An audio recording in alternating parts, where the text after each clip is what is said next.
All right, so just got done feeding the animals. Very busy time of year for me. This is the time of year before monsoon season that everything's got to get done as soon as possible before it starts to rain. So I'm just walking behind here, the chicken area, and where I keep my plants.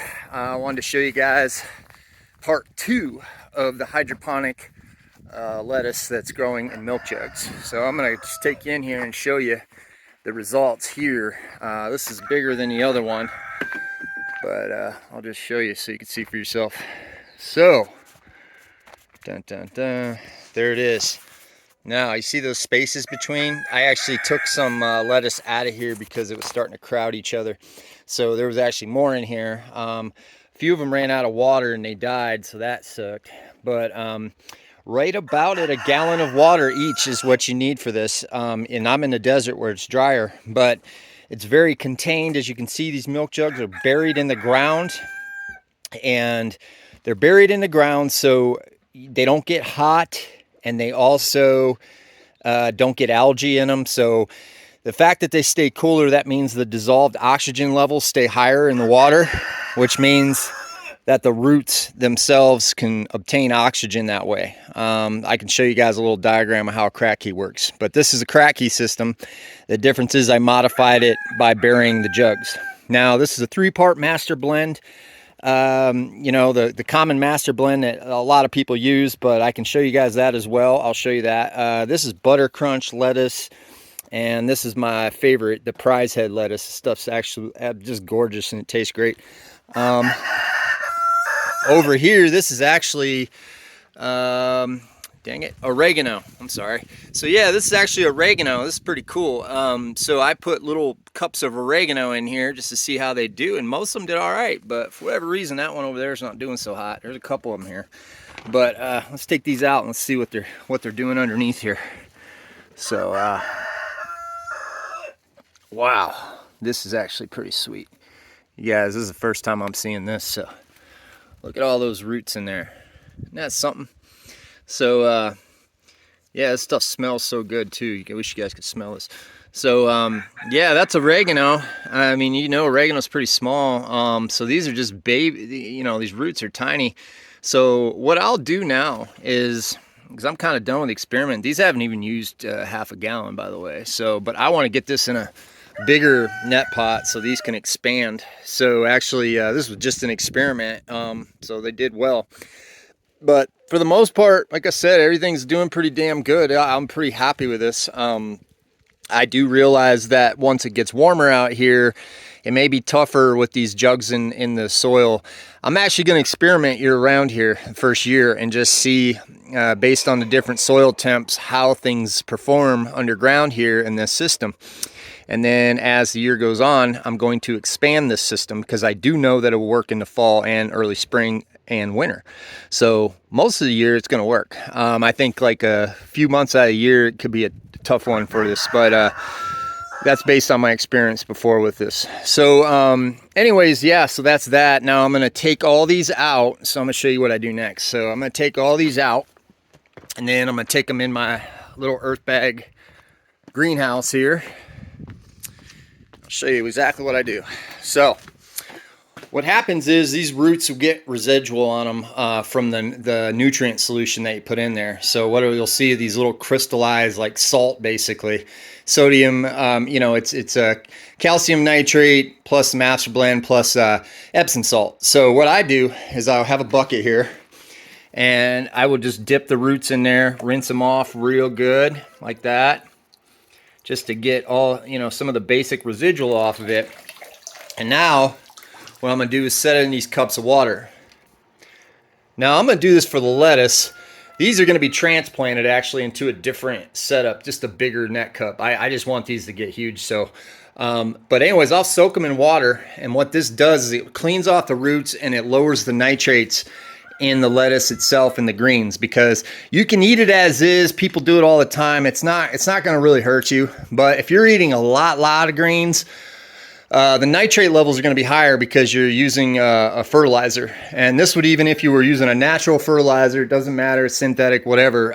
If you have them sitting in a fertilizer, there will be higher nitrate levels in the leaves and stuff. I've read peer-reviewed studies on that. So they say simply, they call it like a deprivation, but basically it's simply take the roots, soak them in water for a day or two. Actually, 3 days is ideal. And then you have like next to nothing in them. So then it's a lot healthier to do that. So that's what I do here. So I'll take all of these out and I'm going to put them in water and just soak them. And then as they sit for a couple days, then I'll start eating them, giving them to my neighbors, giving them to my friends, whatever. So yeah, that's what I'm doing, folks. Okay, so let's talk about how this works and how I did this. Okay, so as you can see here, I got a bunch of milk jugs, right? Clean them out real good. And then what you do is you dig a hole in the ground, you put them in the hole, and then what you're gonna do is you wanna leave the caps on here because otherwise dirt's gonna get in there. You're gonna cut around the top here to fit whatever net cup you put in here. I've actually done this where I've just cut the tops here and put rock wool in there. If you don't know what rock wool is, this is rock wool, but you can put rock wool in here. You can cut this into like a, you see what I did there, and it creates these little teeth. And then what you do is you can stick these down in here, and then this will just grab on and hold it. It's actually pretty sweet. The only problem with it is it's only going to work on really small plants because this is going to really constrict the stems and the roots. So you kind of want to, you know, play around with that, see if you like it or not. But I prefer just to cut these open and use like regular net cups because that way the roots can expand. Now for my net cups, I use a couple different kinds, and I've used them both and they've had equal success. I haven't noticed a difference in size on the plants really. So, you know, you get these net cups, which are pretty common. I think these are 2 inch, 1.5, yeah, 2 inch. And so what you do is you're going to cut this milk jug like this once they're in the ground, and then you're going to be able to set this net cup. You want to cut it to just the size, make a little template. What you do is you can stick it upside down, trace it, and then take your box cutters like these and then just cut around there. Okay, now once you do that, then what you're going to have is you're going to have a separate barrel of your nutrient solution. So if you have a 55-gallon barrel, it'd be ideal, or a 50-gallon barrel, because you're going to be filling like say 50 milk jugs at a time instead of trying to do each one individually, which is the way I actually did it. But you know, obviously if you're going to expand this, you want to just do it in a bigger container. So you take a 55-gallon barrel and then you're going to mix your nutrient solution. Now the nutrient solution I'm using, like I said, is a it's called Master Blend. This is what it looks like, is Master Blend 4:18:38. That's NPK ratio. And then you're going to mix it with calcium nitrate and Epsom salt. This is the Epsom salt, and then calcium nitrate, which is right here. Okay, so this is a very strong fertilizer when you mix it together, so you got to be very careful how you mix it. Make sure you're doing it right. There's actually apps for this stuff. You can look up Master Blend Calculator, and it'll tell you based on the gallons of water how many grams you're using. Okay, that's how strong it is. You got to measure this stuff in grams. Teaspoons, you know, you got to be careful because it's not accurate. I've done it and I've weighed it on the scale, and they're different every time. So what I usually do is I have like my little setup right here because I'm doing smaller containers, and I'll have one in each one because I go through them fast. So you don't want to keep them out because see what happens to stuff. There you go. It collects water and moisture real easily. So what you're going to do, you're going to pre-mix this stuff. And the way these work, you're going to have to let this stuff sit for a couple days when you mix it so it can dissolve properly. And you got to mix it really well. That's the only real complaint people have with this stuff. Other than that, this stuff works great. So I use a little scale here to measure out how many grams of each. And then I mix them together. Once you do that, you're going to fill your jugs up. Now you want to fill your jugs up to where it's just at the bottom of your net cup, where your net cup's sitting in there about a ½ inch or less. About a ½ inch would be ideal. And what I do is I fill these net cups with cocoa coir. You can use peat moss, although I found with peat moss it seems to have some aphids in it sometimes. But cocoa coir is just, it's kind of inert, so basically ground up coconut husk. And I'll fill this with cocoa coir, put my plant in here, and then I'll set it in here. And then after that, you cover them up, set them and forget them. So that's how this works, okay? So what'll happen is, I'll take you over here to a diagram I drew a while back. So with the Kratky system, what's gonna happen is you're gonna get your plant in the water solution, okay? So it'll start, there's your net cup, there's your plant, right? So initially, I'm gonna take a cap here, or take a pen here. You're gonna have your water level about there, okay? And that's, the net cup's still sitting in there, okay? And you got your nutrient solution down here, okay? So there's your container, there's your nutrient solution coming in, you know, and there's your net cup. Over time, what'll happen is this plant will start drinking what it needs. That's it. So it'll drink what it needs, and now the level of this will say go down over time. And now what happens as that's happening is these roots start growing down into the solution to chase the water, okay? And they keep doing it, and they just keep growing and growing and growing. And what's happening now is because there's this air pocket here, you have aeration for the roots, so they're not completely soaked in the water all the time. There's a space here, so the roots aren't getting completely soaked and rotted. And it's creating aeration in the container. As long as the temps are staying cool enough, there's enough dissolved oxygen in the water for this plant to survive. Now, this works on short-term plants like lettuce and things like that, and greens, because it's a really short growth cycle. You know, it might be 30 days most of the time. I think mine was 32. When you start getting into bigger plants such as tomatoes, peppers, any kind of fruiting crop, I would strongly recommend that you can do this system here without an actual pump, but you will want air stones in here. So you're gonna wanna aerate this water, okay? I found that over time, what happens is the oxygen in the water, you know, starts to dissipate after time. So your plants will start strong, but then what happens over time is you'll see them starting to not do as well because there's not enough oxygen in here for the roots to uptake the oxygen. So that's how this works, folks. So what I do in here in this earth bag building, this earth bag building is about 3 feet in the ground, or yeah, about 3 feet in the ground.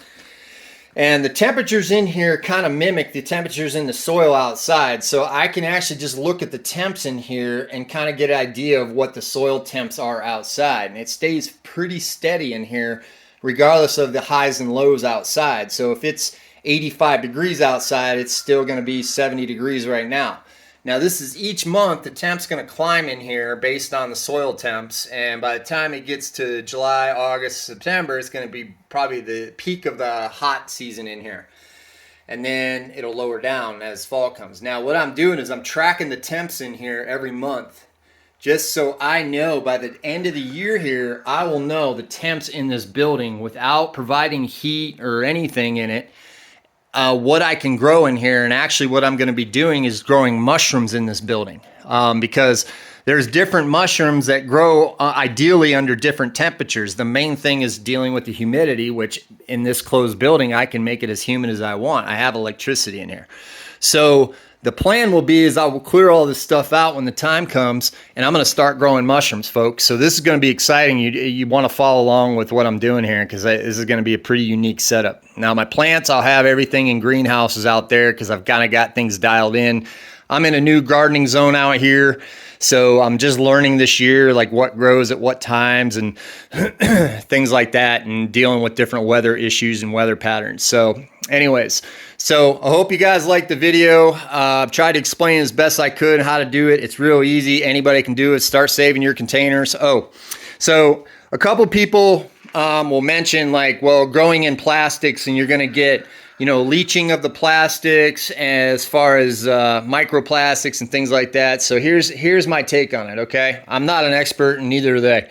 But what I will say is the biggest thing that happens with plastic when you do any research on it is that, because I have researched this multiple times, when plastic gets hot and it's exposed to the sun, yes, there is leaching for sure. Okay, it does happen. It's almost a scientific fact at this point. Well, there's no such thing, but you know, it's a theory for sure. So basically, yes, if the plastic's sitting out in the sun and direct sunlight and UVs breaking down that plastic, absolutely it's going to leach, okay? However, there's a couple things to mention here. Number one, there's a number on the bottom of your plastic here, okay? And you can look these up online, all right? Milk jugs are number 2, I believe. Yep, number 2 plastic. This is probably the safest plastic you can use for this type of thing, as long as it's underground. Now, that's the thing. My plastic's buried underground, okay? So it's not getting any UV at all. And it's staying cooler because it's in the soil. Now, you know, that's like I said, there's probably, you know, I haven't had anybody come out here and test anything, so I don't know for sure. I'm just kind of using common sense, folks. It doesn't bother me, okay? It really doesn't.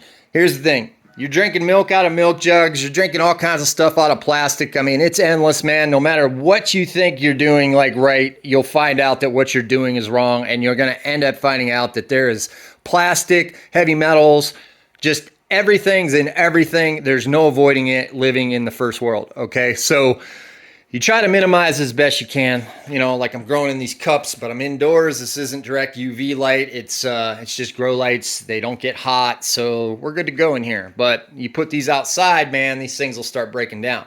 So you use different kinds of plastics, then you have more to worry about. Okay, you have BPA, you've got all these other things. So you want to try to stick to number 2 plastics, or at very least, make sure that those buckets are not getting exposed to sunlight. That's the biggest thing, all right?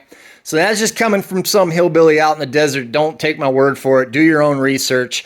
But just know that I've already looked into this stuff. You know, you do the best you can. Nothing's perfect, and I'm not going to sit here and claim that it is. But don't try to come at me with that stuff and just try to claim that you know more than me, because you know, the truth of the matter is nobody really knows with this stuff, and, you know, it kind of sucks, but it is what it is. So that being said, I'm going to get back to putting all my stuff away here, and I'll talk to you soon.